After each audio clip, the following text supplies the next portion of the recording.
Welcome back to your own YouTube channel the Magnificent Brain. आपके अपने ही YouTube channel the Magnificent Brain में आपका स्वागत है, इस्तकबाल है, खैर मकदम है, वेलकम है। आज हम अपने इस वीडियो में बात करेंगे ई शिक्षा कोर्स से संबंधित एक महत्वपूर्ण अपडेट के बारे में, और वो अपडेट सभी विद्यालय के प्रधानाध्यापक को जानना बहुत ही आवश्यक है।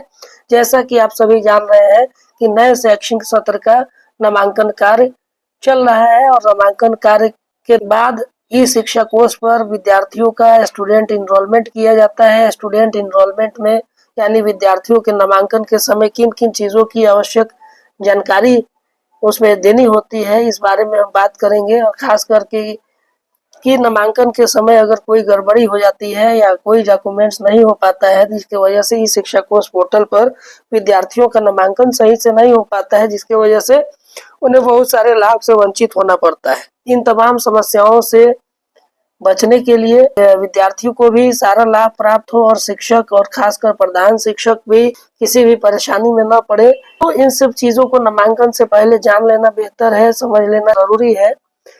तो इस वीडियो में हम बात करेंगे ई शिक्षा कोर्स से संबंधित एक महत्वपूर्ण अपडेट के बारे में, और वो अपडेट है ई शिक्षा कोर्स पर स्टूडेंट इनरोलमेंट ऑप्शन एक्टिवेट हो गया है। सभी विद्यालय के प्रधानाध्यापक को यह जानना जरूरी है कि किन बच्चों का इंफॉर्मेशन वहाँ अपडेट करना है, और अपडेट के समय कौन सा इंफॉर्मेशन सबसे महत्वपूर्ण है, ताकि विद्यार्थी के साथ साथ शिक्षक को भी किसी प्रकार की कोई परेशानी का सामना नहीं करना पड़े। इसी टॉपिक पर हम बात करेंगे और जानेंगे कि ई शिक्षा कोर्स पोर्टल पर जो नया अपडेट आया हुआ है स्टूडेंट एनरोलमेंट से संबंधित, वो क्या है। तो इससे पहले कि ई शिक्षा कोर्स के अपडेट को हम देखें, आपको हम बता दें कि इसी प्रकार के शिक्षा और शिक्षक से जुड़े हुए महत्वपूर्ण जानकारी के लिए आप हमारे YouTube channel the Magnificent brain को जरूर सब्सक्राइब करें और बेल आइकन प्रेस करना न भूलें, ताकि आपको सही समय पर सही जानकारी उपलब्ध हो पाए। इसके अलावा आप हमें फॉलो कर सकते हैं हमारे Facebook page the Magnificent brain को, और हमें ज्वाइन कर सकते हैं टेलीग्राम ग्रुप और चैनल में। इन सभी का लिंक वीडियो के डिस्क्रिप्शन में मौजूद है। तो आइए अब देखते हैं ई शिक्षा कोर्स पोर्टल पर जो स्टूडेंट इंफॉर्मेशन अपडेट करना है, यानी स्टूडेंट एनरोलमेंट से संबंधित जो सूचना है वो क्या है। सबसे पहले इस चीज को देखने के लिए आप अपने गूगल क्रोम में टाइप करेंगे ई शिक्षा कोर्स। ई शिक्षा कोर्स आपको इस प्रकार से अपने गूगल क्रोम में टाइप करना है, और जैसे टाइप करके सर्च करेंगे तो सबसे पहला जो ऑप्शन आपको यहाँ आएगा ई शिक्षा कोर्स वाला, इसको टैप करना है, इसको स्पर्श करना है। जैसे आप इसको टच करेंगे तो ई शिक्षा कोर्स का जो आधिकारिक पोर्टल है वो इस तरह से खुल जाएगा, और लॉगिन का ऑप्शन आपको आ जाएगा। यहाँ स्टूडेंट यूजर टाइप आ रहा है, यहाँ टीचर, स्कूल, ऑफिशियल, अदर्स है। यूजर आईडी यहाँ डालने का ऑप्शन है, पासवर्ड डालने का ऑप्शन यहाँ है। मैथ प्रॉब्लम है, इस मैथ प्रॉब्लम को सॉल्व करना है, और सॉल्व करने के बाद साइन इन पर स्पर्श कर देना है। तो इनमें सबसे पहले हम जो काम करेंगे, सबसे पहले आपको यहाँ सेलेक्ट करना पड़ेगा स्कूल।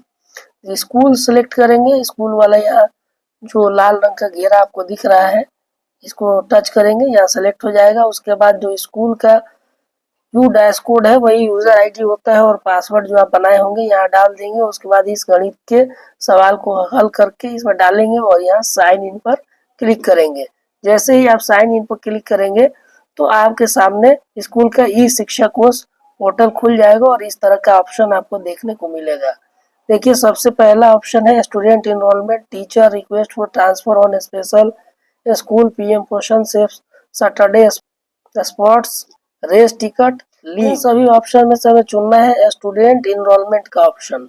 स्टूडेंट इनरोलमेंट का ऑप्शन चुनेंगे, यहाँ हम टच करेंगे, और जैसे ही स्टूडेंट इनरोलमेंट में हम जाएंगे तो उसके बाद आपको इस तरह का ऑप्शन देखने को मिलेगा। यहाँ 3 लाइन आपको देखने को मिलेगा, और यहाँ 4 स्क्वायर देखने को मिलेगा।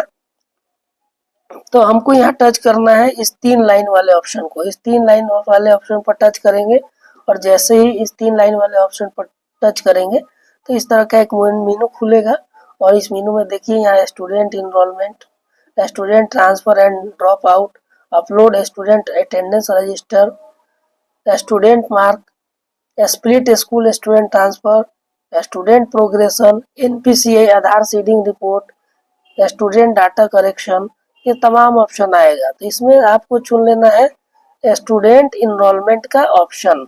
नए विद्यार्थी का स्टूडेंट इनरोलमेंट करना है पहले, तो स्टूडेंट इनरोलमेंट का ऑप्शन आप चुनेंगे और जैसे ही स्टूडेंट इनरोलमेंट का ऑप्शन चुनेंगे और उसको अगर डेस्कटॉप मोड पर आप कर लेंगे अपने मोबाइल को, तो इस प्रकार से आपको देखने को मिलेगा। यहाँ आपको टोटल टीचर दिखाई देगा या टोटल स्टूडेंट जो इनरोल पहले से हैं वो दिखाई देंगे और यहाँ विद्यालय का नाम आपको शो होगा। इसके अलावा आप यहाँ देख पाएंगे स्टूडेंट इनरोलमेंट में यहाँ व्यू का ऑप्शन आ रहा है, तो यहाँ आपको डिटेल देख सकते हैं। जो इनरोल बच्चे हैं उनका डिटेल शो करेगा। इसके अलावा आप सेक्शन यहाँ सेट कर सकते हैं, रोल नंबर विद्यार्थी का सेट कर सकते हैं और डिस एनरोलमेंट स्टूडेंट का लिस्ट भी आप यहाँ से देख सकते हैं जो डिस एनरोल किया गया बच्चा है। और सबसे इम्पोर्टेंट जो ऑप्शन है जो यहाँ जोड़ दिया गया है फिर से, ऐड यानी नया स्टूडेंट एनरोलमेंट या ऐड पर जाकर किया जा सकता है। तो ये ऑप्शन अब एक्टिवेट हो गया है। कुछ दिनों से ये ऑप्शन हटा दिया गया था, नहीं शो हो रहा था। अब चूंकि नया शैक्षणिक सत्र शुरू हो गया है, तो इन शैक्षणिक सत्र के दौरान जो विद्यार्थियों का नामांकन होगा इसी ऐड वाले ऑप्शन में जाकर होगा। सबसे पहले हम देखते हैं कि व्यू में क्या क्या आपको देखने को मिलेगा। तो यहाँ आपको शैक्षणिक सत्र लिखा हुआ देखने को मिलेगा, यहाँ आपका जिला दिखने को मिलेगा, जिस जिले में आपका विद्यालय है यहाँ आपका जिला होगा, यहाँ आपको प्रखंड दिखाई देगा, यहाँ क्लस्टर दिखाई देगा, यहाँ पर आपको स्कूल का नाम दिखाई देगा और उसके बाद आप जो जिन वर्ग के बच्चों को देखना चाहते हैं यहाँ वर्ग और सेक्शन वगैरह डाल के देख सकते हैं। अगर ऐसे ही छोड़ देंगे तो आप नीचे जाएंगे तो यहाँ आपको दिखाई देगा क्लास 1 में कितने बच्चे इनरोल हुए हैं, क्लास 2 में कितने हैं, 3 में कितने हैं, 4 में कितने हैं, 5 में, 6 में, जिस लेवल का आपका क्लास होगा उस तरह का सारा बच्चों का डाटा यहाँ शो करेगा क्लास वाइज। इसके अलावा आपको यहाँ कितने बच्चे आधार बेस इनरोलमेंट है यानी आधार से कितने बच्चों का इनरोलमेंट हो चुका है और नॉन आधार बेस इनरोलमेंट कितने बच्चों का है वो भी आपको यहाँ शो करेगा। तो जो नॉन आधार बेस्ड इनरोलमेंट बच्चे हैं इनका आधार आप अपडेट कर सकते हैं अगर आधार उनका बन गया होगा तो ये ऑप्शन आपको व्यू में आ जाएगा। इसके अलावा आप जब आप इस ऑप्शन में जाएंगे ऐड के ऑप्शन में, तो यहाँ आप नए इनरोलमेंट को जोड़ सकते हैं।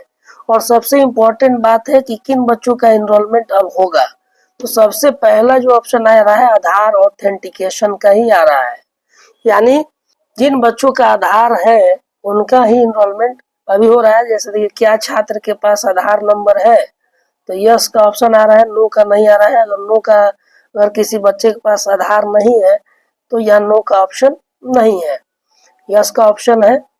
यहाँ आप आधार नंबर डाल सकते हैं छात्र का नाम आप डाल सकते हैं यहाँ पर और जन्म तिथि, जेंडर और उसके बाद ये ऑथेंटिकेशन है। ये लिखा हुआ है कि मैं पहचान सत्यापन एवं शिक्षा विभाग बिहार सरकार के विभिन्न लाभुक योजना के प्रत्यक्ष लाभ हस्तांतरण के लिए ई शिक्षा कोष पोर्टल में अपने आधार नंबर के उपयोग के लिए सहमति देता हूं या देती हूं।